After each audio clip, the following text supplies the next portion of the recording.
Did I basically just watch VR Chat the movie? Ready Player One, the newest addition to Steven Spielberg's line of movies. Right off the bat, I know that this movie is based off a book that I have never read. Oh, well, lie. I've looked through it, never read it before. So as someone who was going in blind, all I really knew about this movie was that it was VR and that there was way too many references to be in one movie. But after going out of this movie, it was definitely something. It wasn't bad, I'm going to tell you that much. I don't think it's awful or horrible. It wasn't what I expected, but my expectations were so low in the first place, so it wasn't really that high of a bar to jump over anyways. I think one of the positives about this movie is that the CGI in it.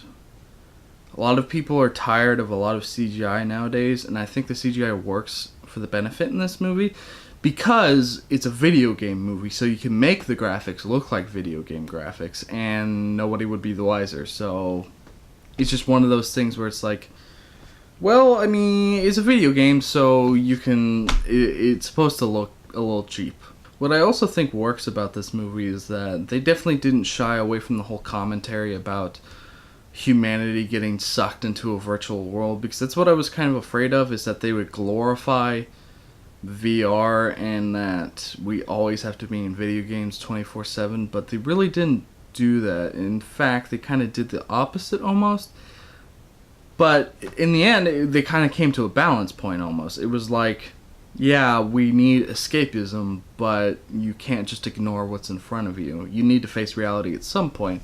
And I think that was actually done pretty well. I also think one of the positives is that all the actors in this movie actually did their job pretty well, actually. I don't think there was any like weak links. I don't think there was any actors that it was like, oh no, not again. Now, one of the most obvious things about this movie is that it is chock full of references. I think there's a reference maybe every single second. I don't think they ever take a break. I think some of them are actually really cool, while some of them are like, why, I guess. But also there's some that's like, I have no idea what that's from. Some of them are really obscure. But in the end, there is one thing that makes this movie for me. And that is the final fight at the end of the movie. If you've seen the movie, you know exactly what I'm going to talk about. There is a fight between two giant characters, and it's it's incredible. It was like, I was watching it and my jaw just dropped instantly because I was like, I can't believe I'm watching this happen on screen. Who would have guessed that this would have happened in a movie one day? I think it's just one of those incredible things where this movie makes you think about whenever you were a kid and you would take all your action figures and you would mash them together and make really weird scenarios. It's kind of like that. It's kind of like you took everything out of your play box and you kind of just threw them everywhere and see what you could come up with. It's all of new and old childhoods, and it's really fascinating, really. I think my one problem is that there's no rewatch value on this movie, I think, unless you're someone who wants to catch every single reference. Absolutely, there's 100% rewatch value, but other than that, there's no rewatch value in wanting to see the story or the characters again, because they're all pretty one note. None of them goes through any arcs that are super important, especially one that kind of rubbed me the wrong way of the main girl that the character falls in love with. She doesn't want the guy to be disappointed on what he sees, and no joke, all she has is just a giant birthmark on her face. Oh no, she's hideous now.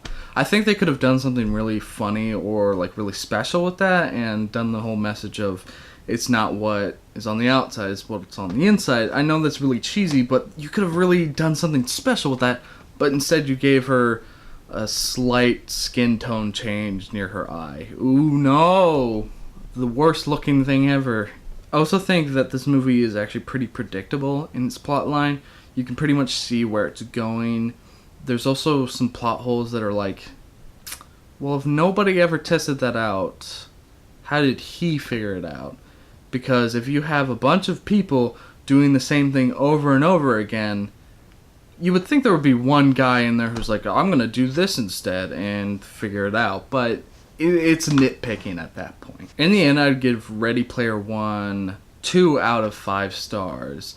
Again, it's one of those movies where it's like it was there and gone again. It was just like, it didn't really leave an impact on me, I guess. It was just another movie, I guess. But it was certainly fun while it lasted, I guess.